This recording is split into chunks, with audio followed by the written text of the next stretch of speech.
نہ نظر آئے وہاں صحابہ کرام رضوان اللہ علیہ مجمعین تمہارے لیے نمونہ ہے۔ وَإِيَّاكُمْ وَمُحْدَثَاتِ الْأُمُورِ، اور سنو مزید تاکید اللہ کے حبیب نے فرمائی کیا؟ سنت الخلفاء الراشدین المہدیین، تمسکوا بہا، اسی کو مضبوطی کے ساتھ پکڑو، اسی کو مضبوطی کے ساتھ پکڑ لو۔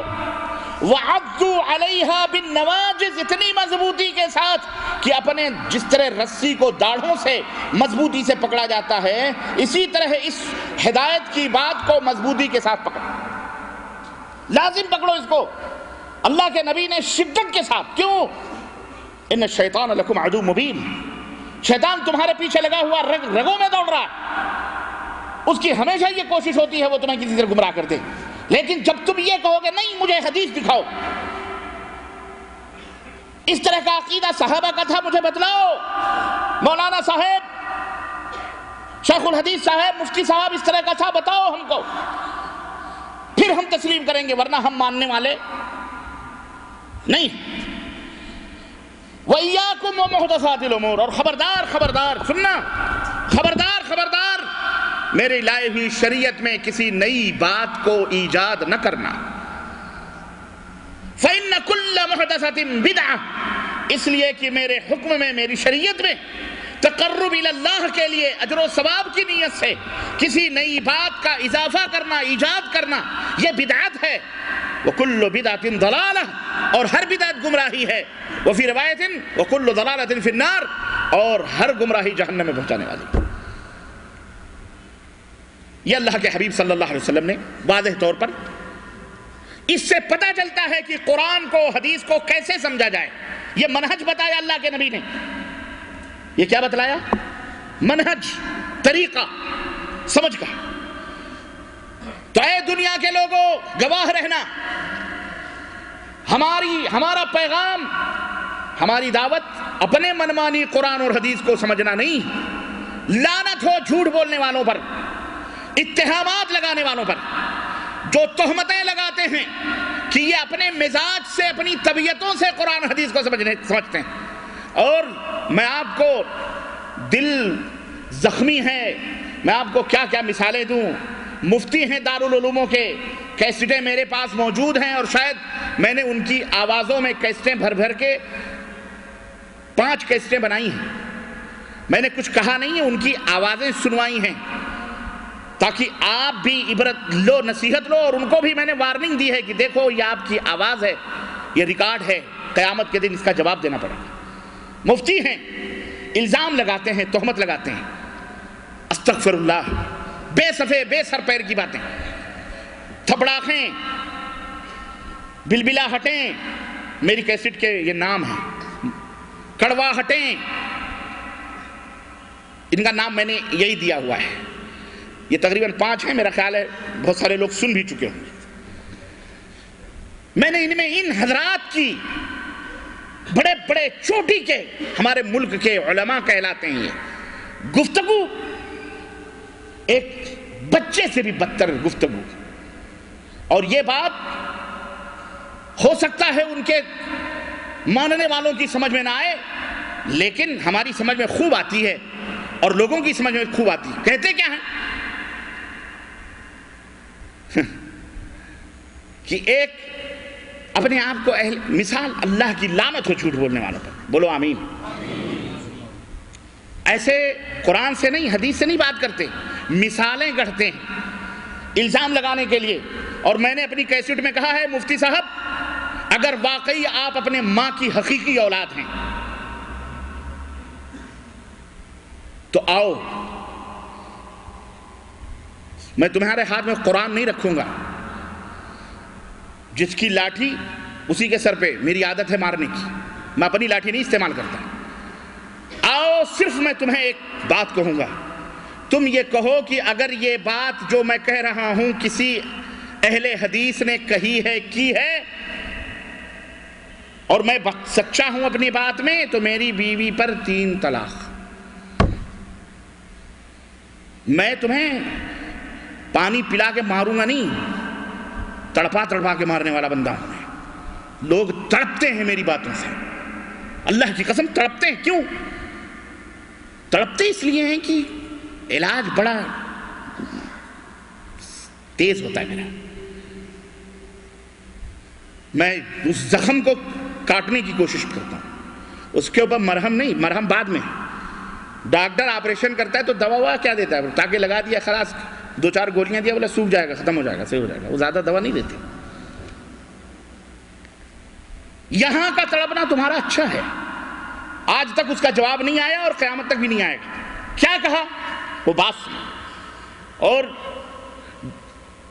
سنو کس طرح سے اہل حق کو بدنام کیا جاتا ہے. بنگلور کی کانفرنس ہے. اس کانفرنس میں تقریر کر رہے ہیں مفتی، نام نہیں لوں گا میں وضو بنا کے آیا ہوں الحمدللہ باوضو.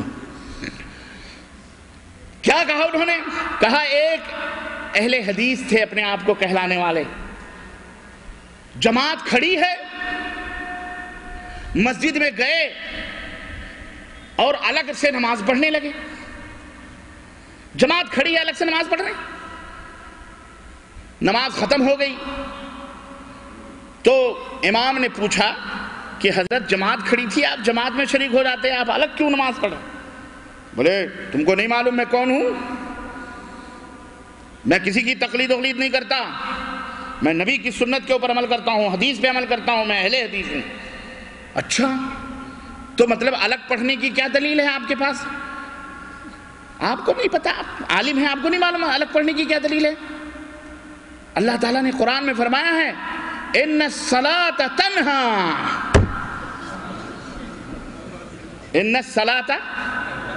تنہا، نماز تنہا پڑھ.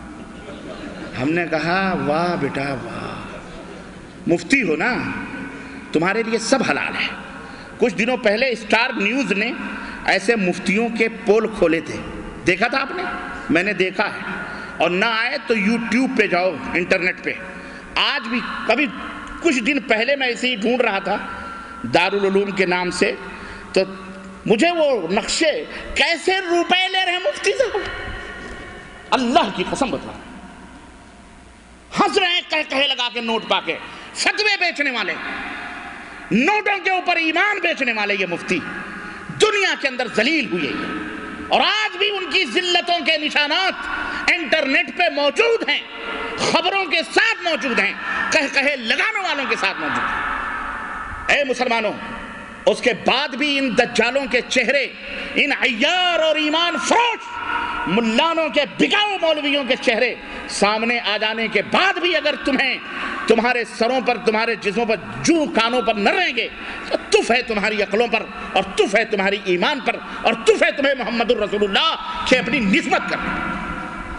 جاؤ دیکھو، ہم نہیں کہتے. یہ غیر مسلم نے یوٹیوب کے اوپر ڈالا ہوا ہے. اور وہ مفتی کوئی چادر ودر چڑھانے والے مفتی نہیں ہیں، دارالعلوم کے مفتیان لوگ ہیں.